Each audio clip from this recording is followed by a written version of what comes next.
नमस्कार। प्लेटेक्स में आपका स्वागत है और हमेशा की आपसे निवेदन है प्लेटेक्स को सब्सक्राइब करें, बेल आइकन जरूर दबाएं, हमारे वीडियोस को लाइक करें एंड फ्रेंड्स एंड फैमिली के साथ शेयर भी जरूर करें। दोस्तों, आज फिर से एक डोनाल्ड ट्रंप ने फिर एक बड़ा यू टर्न लिया है और अमेरिका में जो उनको टैको बोला जा रहा है, ट्रंप ऑलवेज चिकन साउथ जो है, वो लगता है कि बिल्कुल सही फिट बैठ रहा है उनके ऊपर। जी हाँ, 24 घंटे भी नहीं हुए थे कि उन्होंने H1B वीज़ा वाले फी जो बनाए थे उसमें कुछ रूल्स में चेंज कर दिए। और क्यों चेंज किए, इसको भी समझने की बात है। क्या इससे इससे के इकोनॉमिक इफेक्ट पड़ रहे थे अमेरिका पर, इस वजह से उन्होंने चेंज किए, या कोई प्रेशर था उन पर जिसकी वजह से उन्होंने चेंज किए। लेकिन हाँ, उन्होंने चेंज इसमें किए, कुछ क्लैरिफिकेशन आ गई है और इससे कुछ जो पुराने H1B वीज़ा वाले थे जो भाग दौड़ मची हुई थी उनमें उनको कुछ रिलीफ मिली है और उनको थोड़ी सी राहत मिली है इससे। लेकिन नए जो अप्लाई करेंगे उन पर ये सारे चीज़ें अप्लाई करेंगे, सारी चीज़ें अप्लाई करेंगे जिससे कि जो परेशानियां जो हम लोग डिस्कस कर रहे थे कि $1 लाख जो है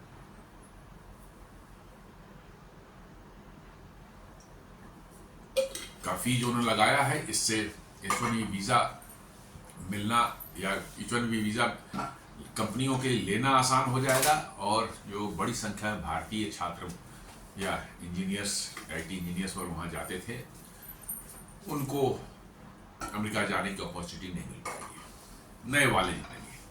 बट पुराने वालों को उन्होंने कहा कि नहीं, उनको ज़रूरत नहीं है अभी, वो अभी रह सकते हैं अमेरिका में।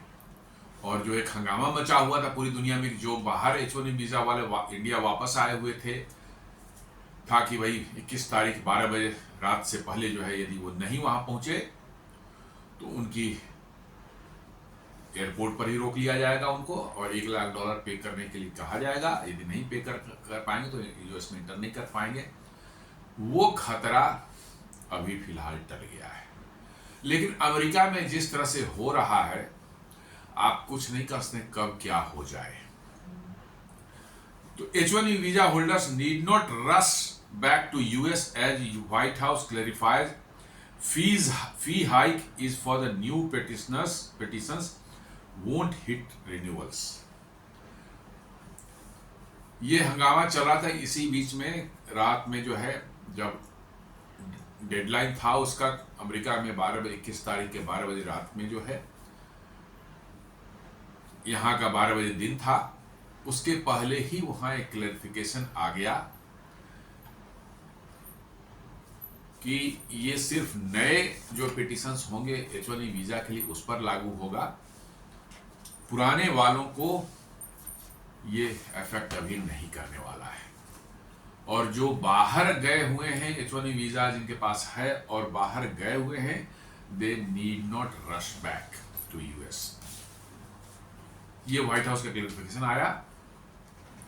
इस बीच में उसके पहले जो है भाग दौड़ मची हुई थी, लोग वो किसी तरह से अमेरिका वापस जाने के लिए मारामारी हो रही थी और एयरलाइंस ने टिकट के प्राइस जो है बेतरतीब ढंग से बढ़ा दिए थे। इसके कारण जो है काफ़ी शोर शराबा, हल्ला गुल्ला मच रहा था, पैनिक था, वो सब थोड़ा शांति हो गई है। आप H1B वीज़ा को देखें तो ये नॉन इमिग्रेंट वीज़ा है जो कि यूएस कंपनी को अलाउ करती है to employ foreign workers in speciality occupations में ही ये ज़्यादातर यूज होते हैं। IT, finance, engineering and medicine जो हैं इनमें ही इस्तेमाल होते हैं। नॉर्मल कोई फील्ड के लिए वहाँ इन सब चीज़ों को नहीं दी जाता, मिलती भी नहीं, वीज़ा मिलती भी नहीं। स्पेशलिटी फील्ड में जो है कुछ कमी रहती है लोगों की, इसलिए जो है इनको अलाउ किया गया कि आप बाहर से ले सकते हैं। और इसका एक फ़ायदा उनको मिलता है कि उनको बहुत चीप रेट पर जो है स्किल्ड वर्कर्स मिल जाते हैं। इससे कंपनियों की प्रॉफिटेबिलिटी बहुत ज़बरदस्त असर पड़ता है, बहुत ज़्यादा प्रॉफिटेबिलिटी उनकी बढ़ती है इनसे। और इसलिए एक ट्रेंड बन चुका है बहुत साल से जो है कि अब स्पेशलिटी क्या है, रिक्वायरमेंट या कोई क्रिटिकल रिक्वायरमेंट है नहीं है। अब उनको जो लगता है कि एज फार एज पॉसिबल जितने भी मंगा लिया जाए बाहर से H1 वीज़ा से, उतने उनकी सैलरी में जो है बचत होगी, क्योंकि अमेरिकन को हायर करेंगे तो करीब करीब मान के लिए कि उनको 40 to 50% एक्स्ट्रा देना पड़ता है, डबल करीब हो जाता है उनकी सैलरी। हर एक सालों 65,000 जो है यूएस से बाहर से लोगों को लाने के लिए वीज़ा देते हैं, और 20,000 वीज़ा वैसे लोगों को देते हैं, वो भी बाहर के ही रहते हैं, जिनके पास यूएस के यूनिवर्सिटी की मास्टर डिग्री हो। तो दोनों मिलाकर हो जाता है करीब 85,000, 85,000। और इंडियंस जो है, जैसा मैंने पहले ही बता चुका हूँ कई बार, 70% जो है H1 वीज़ा जो है इंडियंस को ही मिलती है, क्योंकि सबसे ज़्यादा यहीं से एप्लीकेशन ही, जितनी फाइलिंग होगी लॉटरी में भी उतने ही चांसेस उसी को मिलने ज़्यादा है, तो ज़्यादा यहीं से फाइल होती है, तो ज़्यादा यहीं के 70% करीब भारतीय उसमें है। और इसलिए भारत में ही सबसे ज़्यादा इसके लिए आपाधापी मची हुई थी, और लग रहा था कि पता नहीं आसमान टूट गया, क्या हुआ, आई डोंट नो। लेकिन मेरा मानना है कि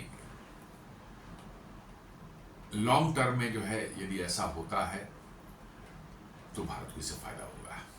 कैसे फायदा होगा हम लोग आगे देखेंगे, उसमें कैसे भारत इससे को अपॉर्चुनिटी में कन्वर्ट कर सकता है, ये हम देखेंगे आगे। काफ़ी समय से, कई एक डिकेड से जो है, पिछले 40-50 सालों से जो है, ये इंडियन प्रोफेशनल्स जो हैं, खासकर वैसे लोग जिनको अमेरिका के जाए बगैर जिनको चैन नहीं है, उनकी ज़िंदगी में बस अमेरिका ही एक बसा हुआ, उनके ड्रीम्स में सिर्फ अमेरिका है और शायद कुछ नहीं है, वैसे लोगों के लिए ये गेटवे बना हुआ था पिछले कई दशकों से।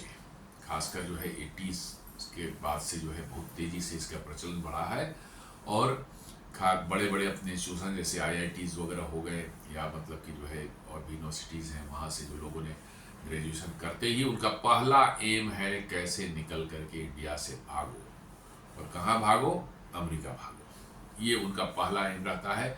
और उसके लिए ये इनके प्रकार हर तरह की चीज़ें करते हैं, और कई बार गलत रास्ते भी अपना लेते हैं, जिससे समस्या में भी आ जाते हैं।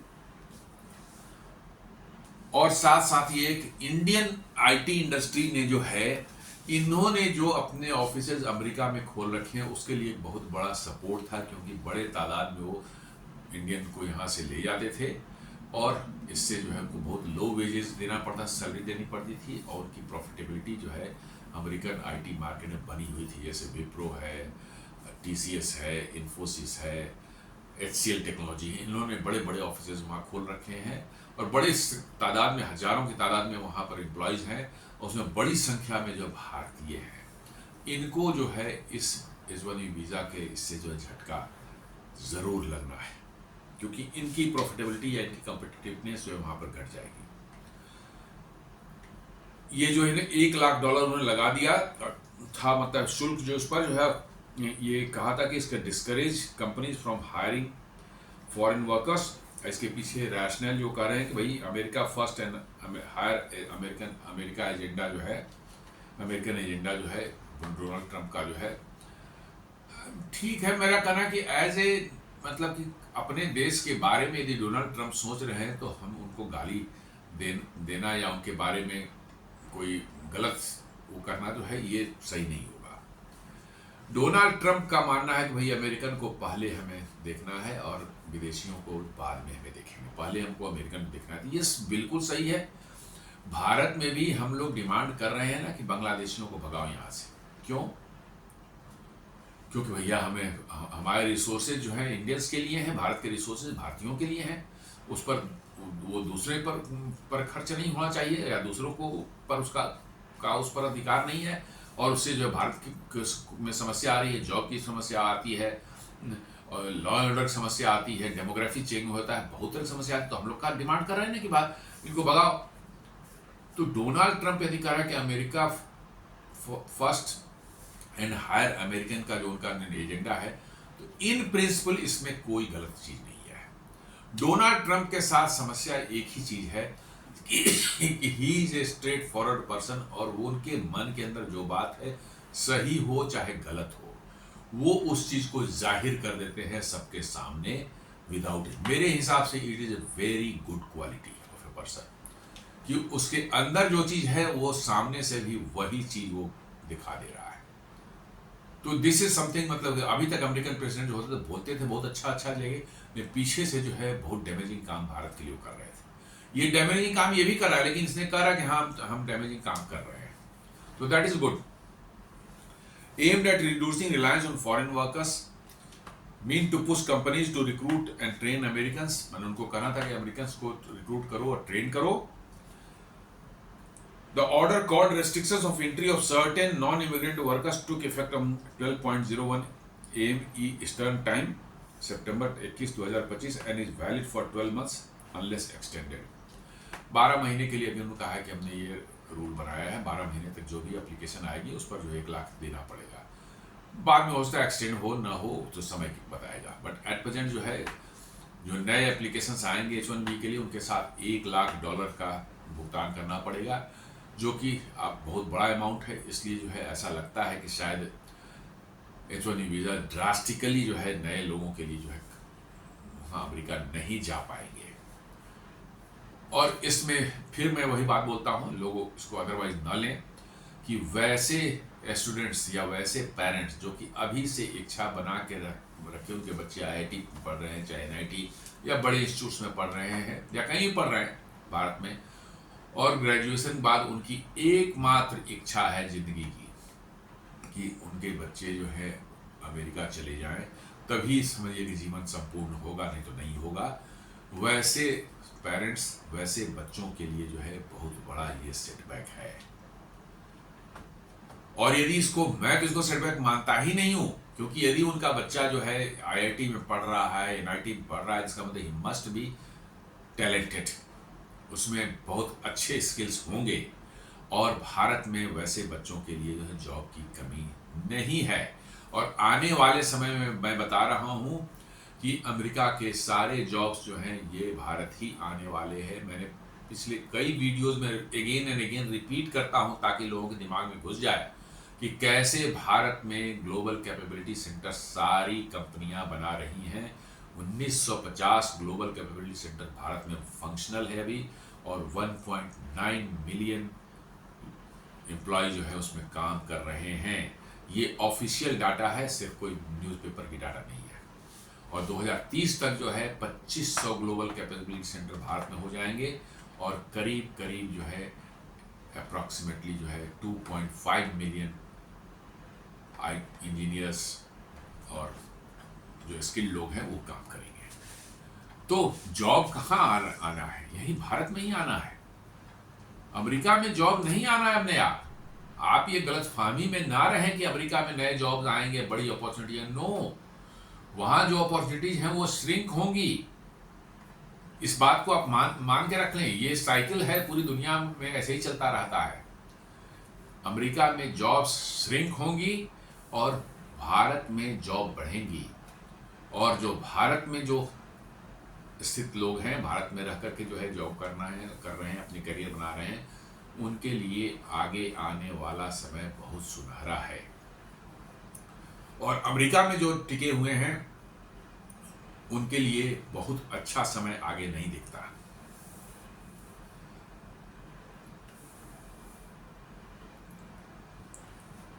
व्हाइट हाउस ने क्लैरिफिकेशन दिया है कि 1000 फीस वन टाइम पेमेंट। अभी तक था कि हर साल देना पड़ेगा, आप कहते हैं नहीं, वन टाइम पेमेंट है। जब तक वो वीजा का वैलिडिटी है तब तक आपको वो चलेगा। रिन्यू करने जाएंगे तो फिर क्या होगा वो नहीं बताया उन्होंने। It applies only to new H1B petitions for individuals currently outside of the US। वो करें कि नए जो H1B petitions जो इंडिया से बाहर जो लोग हैं और H1B petition का फाइल किया जा रहा है 21 तारीख के बाद जिनका पिटिशन आएगा उन पर ही अप्लाई होगा। It doesn't apply to existing H1B holders already in the US। US के अंदर जो H1B होल्डर्स हैं उन पर अभी ये एप्लीकेबल नहीं है। Routine renewals of extension filed from inside the US। कहते हैं कि रूटीन जो रिन्यूअल्स और एक्सटेंशन जो होंगे वो US के अंदर में होंगे, उस पर भी अप्लाई नहीं होगा। मतलब कि रिन्यूअल्स जो होंगे पुराने वाले जो होंगे उनका जो रिन्यू होगा उन पर भी एप्लीकेबल नहीं होगा, तो उनके लिए बड़ी राहत की बात है। जी हाँ, जो अमेरिका में घुस चुके हैं, वहाँ पर H1B वीज़ा लेकर काम कर रहे हैं, उनके लिए ये राहत की बात है कि उन पर ये एप्लीकेबल नहीं होगा। Holder with a valid visa stamp re entering the US, no new petition required. जिनके पास में जो है H1B वीज़ा है और उस पर वीज़ा स्टैंपिंग हो चुकी है, वो अभी अमेरिका से बाहर वो हैं, उनके लिए री इंटर करना यूएस में कोई समस्या नहीं, वो इंटर कर सकते हैं। The fee is not annual नहीं है, ये वन टाइम फी है। आप वीज़ा के लिए जब अप्लाई करेंगे तब आपको ये लगेगा, ऐसा उन्होंने कहा है। व्हाइट हाउस के क्लैरिफिकेशन, व्हाइट हाउस की प्रेस रिलीज एक जारी भी किया है। To be clear, this is not an annual fee, it is one time fee that applies only to the petition. Those who already hold H1B visa and are currently outside the country right now will not be charged $1 lakh to re-enter. H1B visa holders can leave and re-enter the country. मतलब जो इनके पास H1B visa है वो आ जा सकते हैं देश से, उन्हें कोई समस्या नहीं है उनके लिए। लेकिन पैनिक क्यों उठ खड़ा हुआ था? इतना पैनिक आखिर कैसे हुआ था? Initial government statements were inconsistent. Some suggested that fee might be annual or apply more broadly. Initially जो है क्लैरिटी नहीं थी, जो उन्होंने निकाला था नोटिफिकेशन, उसमें ये नहीं था कि एनुअल होगा या वन टाइम होगा, तो लोगों ने मान लिया कि इसको एनुअल होगा, इसलिए पैनिक बहुत ज़्यादा बढ़ गई थी। और the proclamation text itself refer to entry restrictions creating fear that even re entry of existing H1B holders could be block without payment. जी, उसमें उन्होंने एक स्टेटमेंट लिखा था एंट्री रेस्ट्रिक्शंस। इसका मतलब लोगों ने निकाल लिया कि जो H1B वीज़ा वाले जो है ऑलरेडी बाहर जा चुके हैं, बाहर गए हुए हैं किसी काम से और फिर आएंगे बाद में, तो एंट्री रेस्ट्रिक्शन का मतलब है कि उनको एंट्री के पर जो है $1 लाख जो है देना पड़ेगा। इसलिए जो पैनिक था और ये भाग दौड़ मची हुई थी, और एयरलाइंस ने टिकट भी उसमें बहुत ज़बरदस्त ढंग से इन्हांस कर दिए। Employers advised staff to return quickly to the US fearing travel risk. जी हाँ, माइक्रोसॉफ्ट और मेटा ने तो अपने सारे एम्प्लॉयज़ को जो है मेल भी कर दिया कि भैया बाहर कहीं भी दुनिया में हो, 24 घंटे के अंदर में जो है आप अमेरिका वापस आ जाओ, नहीं तो फंस जाओगे। इसलिए भाग दौड़ और ज़्यादा बढ़ गई थी। जो ये मैसेज दिया था, return to US within 24 hours, don't leave, 24 घंटे के अंदर अमेरिका में आ जाइए, और यदि अमेरिका में है तो डोंट लीव, कहीं भी इमरजेंसी हो तो बाहर नहीं जाए अमेरिका से। Microsoft to H1B visa holders, Microsoft ने ये मेल दिया था अपने एम्प्लॉयज को कि भाई आप बाहर कहीं हैं तो 24 घंटे के अंदर में आप अमेरिका आ जाइए, नहीं तो आपको घुसने नहीं दिया जाएगा, और यदि अमेरिका के अंदर में है तो बिल्कुल आप बाहर नहीं जाइए। ये माइक्रोसॉफ्ट ने अपने एम्प्लॉयज को दिया था, उसने मेटा ने भी वैसे ही किया था। India US flight fare soar after Trump's H1B visa moves, airports see chaos। जी हाँ, फ्लाइट सब इंडिया से जो है फ्लाइट को जो है यूएस के लिए फ्लाइट रिटर्न टिकट्स जो है यूएस के लिए जो था, उसके कॉस्ट एक्सॉर्बिटेंटली सडनली बढ़ गए रातों रात। इतने बढ़ गए कि लोगों के जेब से जो है पर भारी पड़ने लगे, उनका रिटर्न होना मुश्किल था। पूरे एयरपोर्ट पर जो है chaos टाइप का क्रिएट हो गया था। ये इसीलिए था कि 24 घंटे का ही टाइम उनको लग रहा था कि है, 24 घंटे यदि गुजर जाएंगे तो फिर वहाँ वो $1 लाख जो है मांगेगा और वो दे नहीं पाएंगे, उनको वापस कर दिया जा सकता है। ये डर बन गया था सभी H1B वीज़ा वाले जो भारत आए हुए थे किसी काम से, किसी घर में कोई बीमार होगा, कोई शादी होगी, कुछ ऐसा होगा, फंक्शन होगा, या अपने किसी पर्सनल उस काम से भी आए होंगे। वैसे लोगों में भगदड़ मच गई और उसके कारण जो है फ्लाइट वालों ने टिकट जो है एक्सॉर्बिटेंटली बढ़ा दिए, जिसके कारण भी जो है बहुत ज़्यादा पैनिक हो गया था एयरपोर्ट पर भी जो है। कहता है new H1B visa rules, H1B visa holders India saw a massive jump in the cost of direct flight to the US as airlines look to cash in on the chaos unleashed by US president Donald Trump. जी हाँ, ऐसे opportunity का जो है फायदा उठाते हैं airlines वाले और बेतहासा प्राइस हाइक करके जो है पैसे कमाते हैं।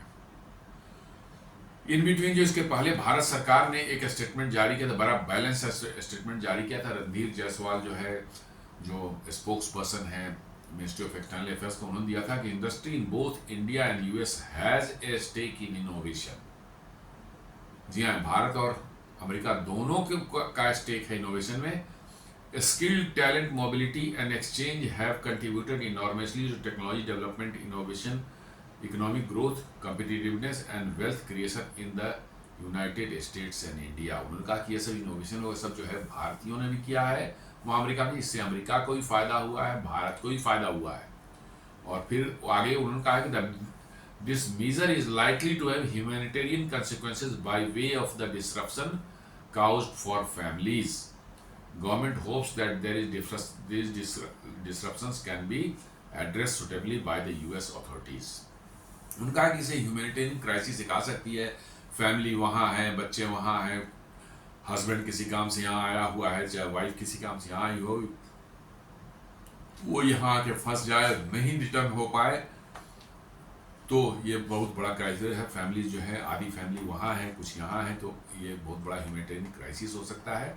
उनका उम्मीद करते हैं कि वहाँ की सरकार इस पर ध्यान देगी, इसको एमिकेबली रिजॉल्व करेगी, और तब तक जो है अमेरिका का आ गया कि भैया हम क्या क्या क्लैरिफिकेशन दे दिया उन्होंने कि भैया जो बाहर गए हुए वो आ सकते हैं, और ये वन टाइम है और सिर्फ नए वालों के लिए है। इंडियन आईटी कंपनीज को थोड़ी दिक्कत होगी। Increase Indian IT firms Infosys, TCS, Wipro, HCL technologies, उनके जो ऑफिस हैं अमेरिका में जो है वो बहुत ज़्यादा H1B वीज़ा पर रिलाई करते हैं, जो कॉस्ट कम पड़ता है। यहाँ से एम्प्लॉइज जाते हैं, वहाँ पर जॉब करते हैं, तो बहुत कम कॉस्ट में उनको काम हो जाता है, तो उनकी कम्पिटिटिवनेस जो है वहाँ के आईटी मार्केट में बनी रहती है, तो उनका प्रॉफिट वो भी अच्छा होता है। अब $1,00,000 प्लस एग्जिस्टिंग कॉस्ट जो है $10,000 जो है माने $1,10,000 के आसपास पड़ जाएगा। ये उन पर बहुत भारी पड़ने वाला है, इसलिए जो है वो अब H1B वीज़ा आसानी से उनको मिलेगा नहीं, क्योंकि पैसे पे नहीं करेंगे, उतने पैसे पे आप पे करेंगे तो उनकी मतलब कि जो है कॉम्पिटिटिवनेस जो है यूएस मार्केट में कम होगी, देखना पड़ेगा। This will hurt their cost advantage in the US market. जी हाँ, उन इंडियन कंपनी जो वहाँ पर है उनको होगा, और नॉट ओनली इंडियन कंपनीज, जो अमेरिकन कंपनी जो है वहाँ पर अमेरिका में, वो भी तो H1B वीज़ा का यूज़ करती थी। इंडियन कंपनी थोड़ा ज़्यादा करती थी, बट वो भी तो करते थे, वो भी करते हैं। और H1B वीज़ा इसीलिए करते हैं कि उनको भी बहुत कम पैसे में स्किल्ड वर्कफोर्स मिल जाता है, क्योंकि अमेरिका में स्किल्ड वर्कफोर्स मिलना बहुत मुश्किल है। अमेरिकन पढ़ते लिखते नहीं है, 70% लोग यूनिवर्सिटी का मुंह तक नहीं देखते हैं। 10वीं पास करके 12वीं पास करके कोई स्किल का जॉब का कुछ ट्रेनिंग वेनिंग कर लिया, कुछ सर्टिफिकेट ले लिया, उसके बाद $5-6 उनको उतने में मिल जाता है, उसी में मस्त रहते हैं, खाते पीते हैं, घूमते पीते हैं, जिंदगी से कटती है अच्छे से उनके। इंडियंस जैसा वो नहीं पढ़े हैं भैया हमें डिग्री लेनी है, मास्टर डिग्री लेनी है, PhD लेनी है, और जो है तभी हमें ज़िंदगी चलेगी। उनको पैसा कहीं से मिल जाए, उनको ज़िंदगी मौज मस्ती जो है यदि हो रही है तो दे डोंट माइंड। इसलिए पढ़ाई लिखाई वहाँ ज़्यादा नहीं है, इसलिए अमेरिका में जो है स्किल्ड वर्कर्स जो है मिलने मुश्किल हैं। और इसीलिए मैं बोल रहा हूँ बार बार कि धीरे धीरे आगे आने वाले समय में आप देखेंगे ये सारे जॉब्स जो अमेरिका में हैं, they will not remain in America. वो सारे के सारे जॉब्स जो है शिफ्ट होंगे दूसरे कंट्रीज में, और एक बड़ा चंक जो है खासकर आईटी सेक्टर वाला जो है वो भारत में ही आएगा। दूसरा कोई ऑप्शन नहीं है उनके पास में।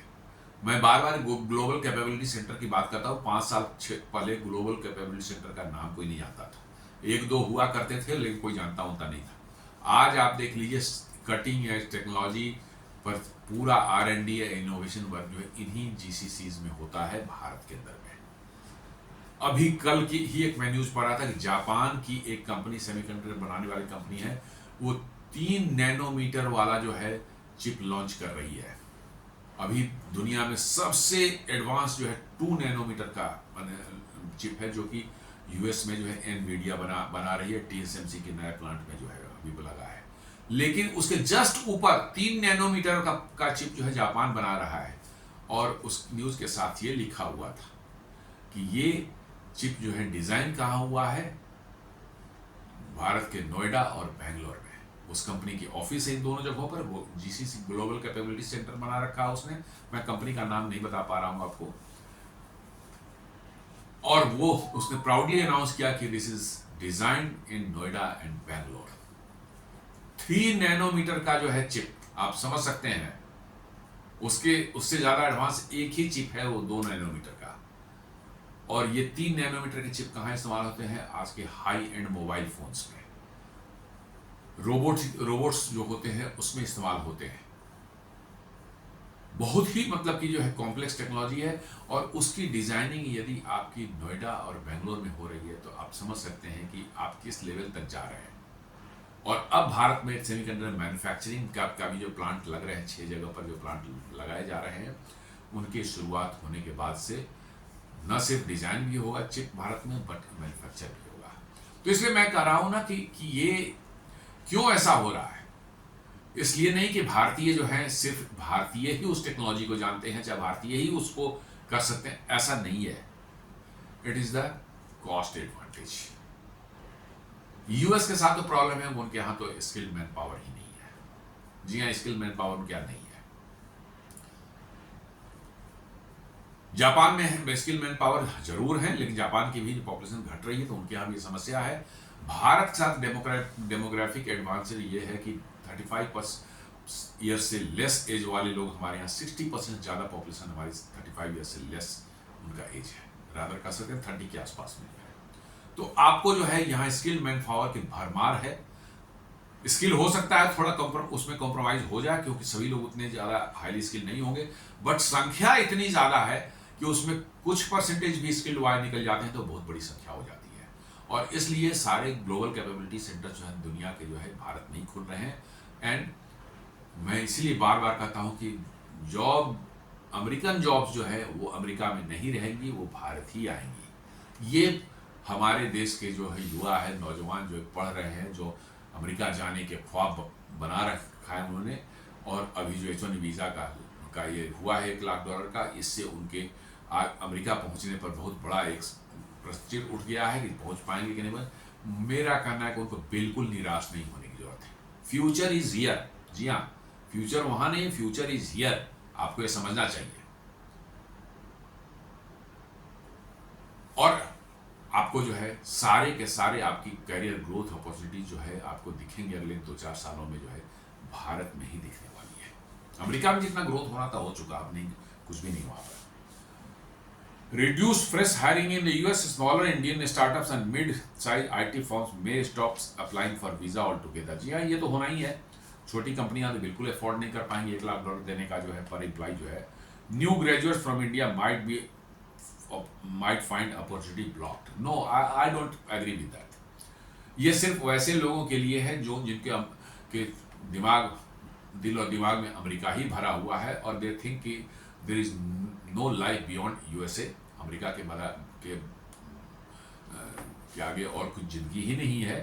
और यदि ऐसी थॉट्स है तो मेरा कहता है कि there is a problem with their psychology. जी हाँ, यदि ऐसी सोच कोई रखते हैं तो they should must think about it कि उनकी साइकोलॉजी के साथ कोई बहुत बड़ा प्रॉब्लम है। ये सोच रहा कि अमेरिका नहीं गया तो जिंदगी बर्बाद हो गई। भारत में करोड़ों लोग जो हैं भारत में नौकरी कर रहे हैं, जॉब कर रहे हैं और अपनी जिंदगी गुजार रहे हैं, और अच्छे से गुजार रहे हैं। जी हाँ, समस्याएं सब जगह हैं, भारत में भी, अमेरिका में भी समस्याएं। वैसा कौन कहता है कि अमेरिका में समस्या नहीं है? वहां भी समस्याएं हैं। हाँ, भारत में कुछ समस्याएं ऐसी होती जो अमेरिका में नहीं दिखती, लेकिन अमेरिका में जो समस्याएं हैं वो भारत में भी ऐसी नहीं समस्या है कि कहीं भी लोग आदमी गन लेकर कहीं पर तक गोलियां चला के 10-20 लोगों को गिरा देता है। ये भारत में तो नहीं होता ऐसा। तो हर जगह समस्याएं हैं, लेकिन ये मानना कि अब अमेरिका में हर चीज ठीक है और भारत में हर चीज खराब है, then there is a problem here. Uncertainty for Indian aspiring for US job will have faced fewer opportunity and higher barriers। मेरा कहना, मैं तो उसी से लिंक करता हूं कि आप एस्पायर कर रहे हैं कि बस सिर्फ यूएस में ही काम करना है, जो वही जिंदगी है, तो फिर तो मैं कुछ नहीं कर सकता इस पर। लेकिन मेरा मानना है कि नो, इट इज नॉट, मतलब कि ऐसा नहीं है। लाइफ आप भारत में भी अच्छी लाइफ है, भारत में भी जो अपॉर्चुनिटी बहुत है, आप यहाँ पर भी कैरियर बना सकते हैं। Many may look for jobs in Canada, Australia, Europe and within India और विद इन इंडिया। हाँ, विद इन इंडिया तो मैं बिल्कुल कहता हूँ कि भारत के अंदर खोजिए अपनी अपॉर्चुनिटी। आप यूरोप में क्या है, आप फ्रांस में देख लें, इंग्लैंड में देखें किस तरह के प्रोटेस्ट हो रहे हैं और किस तरह से वहाँ पर जो इस्लामिस्ट जिहादी लोगों ने कब्जा कर रखे, वहाँ पर जो है क्याउस मचा रखा है। कुछ दिनों में तो भागना पड़ेगा लोगों को वहाँ से। जी हाँ। और कनाडा में जो खालिस्तानियों ने जो गंद मचा रखा है वो दुनिया देख रही है, और किस तरह से इंडियंस को वहाँ ट्रीट किया जा रहा है वो भी कोई छुपी हुई बात नहीं है, आ रही हैं चीज़ें। और किस तरह के एक्टिविटीज़ में इंडियंस बड़ी संख्या में वहाँ इन्वॉल्व हो गए हैं, कितनी भारतीयों के प्रति जो क्या इमेज उन्होंने कनाडियन के में बन गई है, ये भी आप दुनिया देख रही है, सब कुछ दिख रहा है। तो इसलिए ये समझना कि कनाडा इंडिया में नहीं है तो यूएस नहीं तो कनाडा चल जाएंगे, ऑस्ट्रेलिया चल जाएंगे, यूरोप चल जाएंगे, भाई प्रॉब्लम उन जगहों पर भी है और बहुत जबरदस्त प्रॉब्लम है। सुनने में बहुत अच्छा लगता है, वहां जाने के बाद आपको पता चलेगा।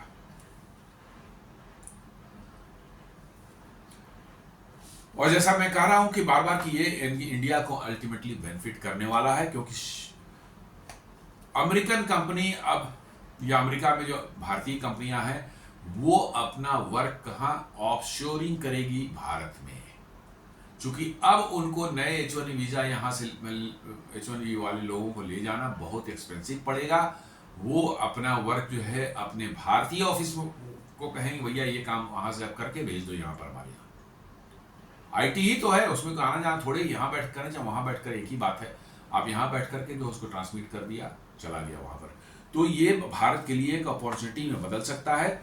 US client may prefer remote collaboration instead of hiring Indians in the US. जी हाँ, जो यूएस का क्लाइंट है वहां पर हायर करेगा, उससे बढ़िया है वो इंडिया में उसका ऑफिस है, सभी के तो ऑफिस इंडिया में भी है, यहीं पर वो हायर कर लेगा लोगों को और अमेरिका वाला काम यहाँ करवाएगा। क्या दिक्कत है? This will create more high value jobs in India, specially in tier 2 and tier 3 cities. जी, हाई वैल्यू जॉब्स जो अमेरिका में हो रहे थे अब वहां पर ना होकर के भारत में होंगे। यही तो मैं बार बार बोल रहा हूं, यही मैं बार बार बोल रहा हूं कि वो अमेरिकन जॉब्स अमेरिका में नहीं रुकेंगे, वो भारत में आएंगे। इंडियन कंपनीज में expand global delivery centres with in India. जो भारतीय कंपनियां हैं वो ग्लोबल डिलीवरी सेंटर जो अमेरिका में न रख करके इंडिया में भारत में रखेंगे, यहीं से बना करके डिलीवरी करेंगे सबको। तो क्या दिक्कत क्या है?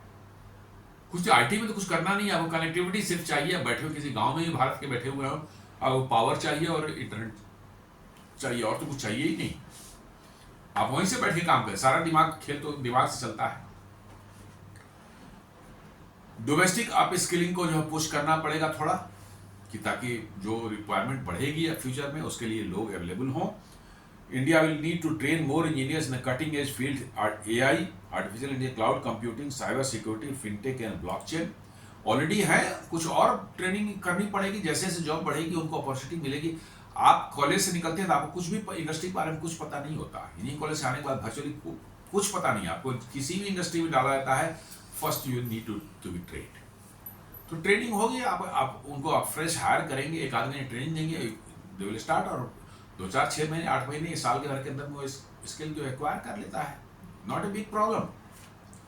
National skill development mission digital India will gain importance. जी हाँ, डिजिटल इंडिया मिशन तो आप ये देख ही रहे, इसने दुनिया में बिल्कुल तहलका मचा रखा है। आपकी यूपीआई ने जो काम किया है और भारत के आधार सिस्टम ने जो काम किया है, और जिस तरह से सारा गवर्नमेंट वर्क जो है अब पूरे डिजिटल सिस्टम पर प्लेटफॉर्म पर चल रहे हैं, ये अपने आप में अभूतपूर्व है। पूरी दुनिया इसको देख रही है कि कैसे भारत जैसे देश ने, एक डेवलपिंग कंट्री ने, कैसे इस लेवल का डिजिटलाइजेशन कर रखा है।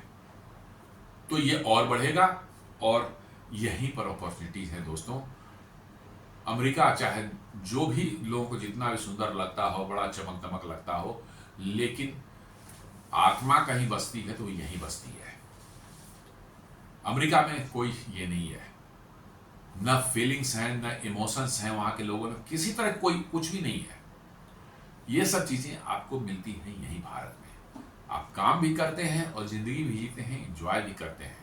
वहां के अमेरिका के एंजॉयमेंट जो है वो आर्टिफिशियल होती है, वो दुनिया को दिखाने के लिए होती है। देखिए साहब, पैसा हम इतना कमा रहे हैं, हम रिसोर्ट में जा रहे हैं, हम याच पर जा रहे हैं, ये सब चीज चलती हैं, लेकिन रियल एंजॉयमेंट जिंदगी की जो है तो वो भारत में होती है। फॉरेन डायरेक्ट इन्वेस्टमेंट जो है भारत में जो है बढ़ सकती है। Expand R&D centres in India, जो मैं GCC की बात की, वो बढ़ेगा ही बढ़ेगा, वो तो बढ़ना ही है, उसका कोई इलाज नहीं है, उनके पास कोई उपाय नहीं है। इसलिए FDI भारत में बढ़ेगा। Setup AI labs and innovation hubs, ये करना ही पड़ेगा उनको। चैट GPT ने का सैम अल्टमैन ने अभी तो जस्ट एक हफ्ते पहले उन्होंने स्टेटमेंट दिया है कि भारत जो है हमारा आने वाला सबसे बड़ा मार्केट होने वाला है, सबसे बड़ा और सबसे इंपॉर्टेंट मार्केट है जी। हाँ, चैट GPT के चीफ जो है सैम अल्टमैन जो है, उन्होंने अभी बोला है, एक हफ्ते पहले बोला है। मैं तो उन्हीं सब बातों को डॉट्स कनेक्ट करके बता रहा हूँ। ये partner with Indian university and startups, जी हाँ, ये तो होगा ही होगा। रिमोट वर्क कल्चर भारत में ऑलरेडी कोविड-19 के बाद से जो है डेवलप हो चुका है एकदम पूरी तरह से। कहीं से भी बैठ करके हमारे IT एक्सपर्ट्स जो है, IT के जो वर्कर्स हैं, वो कहीं से भी काम करते हैं, गांव से भी बैठ के काम करते हैं, there is no issue. US firms may rely on offshore Indian teams working remotely, saving cost compare to hiring locals. जी हाँ, यही तो मैं बोल रहा हूँ कि वो भारत में जो है रख लेंगे, एम्प्लॉय रख लेंगे अपने ऑफिस में। माइक्रोसॉफ्ट है तो हैदराबाद में है, बेंगलोर में है, यहीं पर एम्प्लॉय रख लेगा, उतने 2-4 हज़ार एम्प्लॉय अमेरिका में क्यों रखेगा, यहीं से बैठे काम करके जो उसका दे देगा यहाँ से बना करके। Diversification opportunity, Indians blocked by the US may explore, Canada में इसको एक्सप्लोर कर, वहाँ पर लोगों को अपॉर्चुनिटी मिल सकती है। ऑस्ट्रेलिया मिल सकते हैं, EU कंट्रीज जो है वहाँ पर भी लोग जा सकते हैं। लेकिन मेरा मानना है कि इतना करने की जो दुनिया भर में इधर उधर दर ठोकरे खाने की जरूरत नहीं है भारतीयों को। भारत का समय आने वाला है और आ रहा है, धीरे धीरे लग रहा है कि हम उस दरवाजे पर पहुंच गए, अंदर सिर्फ एंट्री है, अब थोड़े समय में बाकी है। और इसलिए आपको दर दर भटकने की जरूरत नहीं है। मैं बार बार कह रहा हूं, future is here not there. This reduces the over dependence on the US market. US तो कुछ दिनों में क्या होने वाला है मैं क्या बताऊं। जिस तरह चीजें कर रहे हैं, जिस तरह की रेसेट मेंटेलिटी अमेरिकन और की हो चुकी है, और जो माइंडसेट उनका बन चुका है, वो सारी दुनिया को उन्होंने तबाह करने की सोच ली है।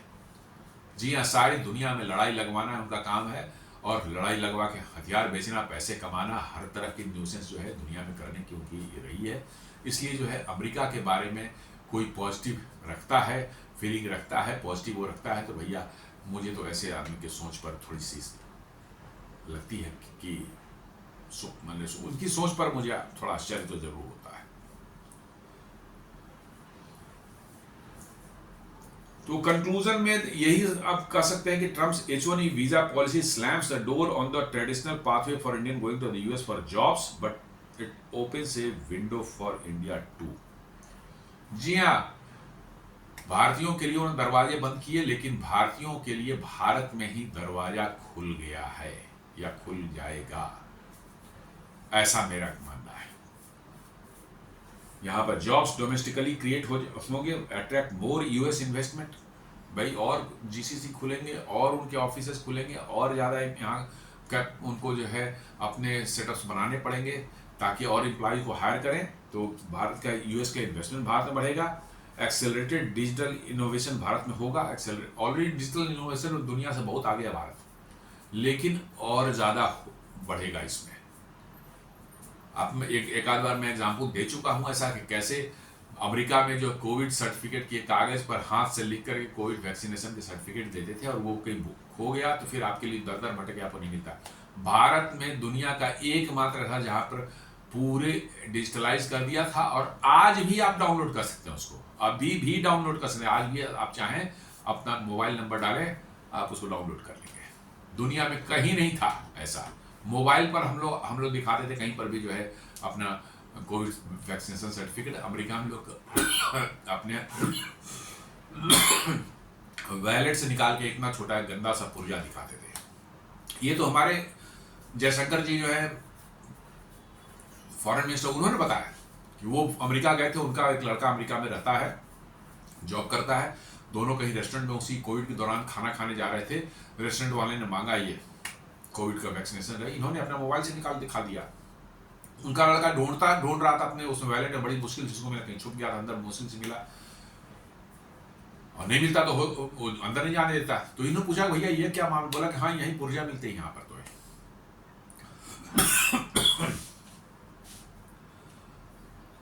तो position itself as a global IT and innovative technology powerhouse. जी हाँ, ये ऑलरेडी दिखने लगा है और आगे आने वाले समय में भारत ही जो है IT global IT and technology power house बन के उभरने वाला है। और ये बहुत ज्यादा देर नहीं लगने वाला, बहुत जल्द होने वाला है।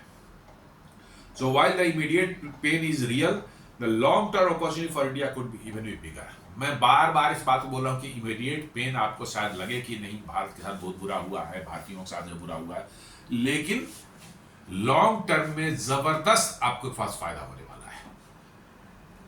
इतनी यहां पर अपॉर्चुनिटी क्रिएट होगी, इतनी अपॉर्चुनिटी क्रिएट होने वाली अगले 5 सालों में, यू कांट इमेजिन।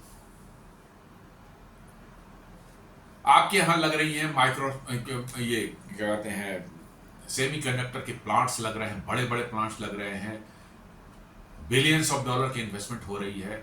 आपके यहाँ ऑलरेडी चिप डिजाइनिंग के में सारा का सारा वर्क जो है भारत में होता है। पूरी दुनिया की चिप डिजाइनिंग में 20% वर्क भारत में होता है, और वो भी हाई एंड चिप के जो है। आगे आने वाले समय में देखेंगे 20% क्या 50% से ऊपर चला जाएगा। बड़े बड़े जो है टेक सिटीज जो है, धोलेरा, गिफ्ट सिटी अहमदाबाद में जो है, ये सब बन रहे हैं, जहां पर जो है सिर्फ टेक्नोलॉजी वाली ही कंपनियां रहेंगी और टेक्नोलॉजी का ही सेंटर होगा। तो भविष्य तो भारत में दिखता है। पता नहीं लोगों को कहां से अमेरिका में भविष्य दिख रहा है। वो ट्रेडिशनल माइंडसेट कुछ लोगों का है, हमारे यहाँ के कुछ लोगों को, बहुत से लोग हैं, ब्यूरोक्रेट्स हैं, उनके फैमिलीज में भी आप देखेंगे बड़े बड़े में, उनको भविष्य सिर्फ अमेरिका में दिखता और कहीं दिखता ही नहीं है। जबकि मैं कहता हूं कि भविष्य ठीक है, आज से 20 साल पहले आप कर सकते थे, 25 साल 30 साल पहले कर सकते थे। आज आप नहीं कर सकते कि अमेरिका में। अमेरिका तो क्याओस है भाई, अमेरिका तो क्याओस है। रोज अमेरिका में आप देख रहे हैं कि स्टेशन हो रहे हैं, प्रोसेसर्स निकल रहे हैं, इमिग्रेंट्स के खिलाफ क्या क्या हो रहे हैं, मारपीट हो रही है, गोलियां चल रही हैं, मर्डर्स हो रहे हैं। ये तो अमेरिका में रोजाना रोजमर्रा की चीज हो गई है। तो भविष्य कहाँ है? भविष्य यही भारत में है। तो दोस्तों, ये एक H1B वीजा पर जो है नया टर्न आया है, जो चेंजेस हुए हैं, उसको लेकर एक वीडियो बना, ये था आपका हमारा। उम्मीद करता हूँ वीडियो आपको पसंद आया होगा। आपसे रिक्वेस्ट है वीडियो को लाइक करें, फ्रेंड्स एंड फैमिली के साथ शेयर करें, हमारे चैनल को सब्सक्राइब करें और बेल आइकन दबाना बिल्कुल नहीं भूलें। धन्यवाद।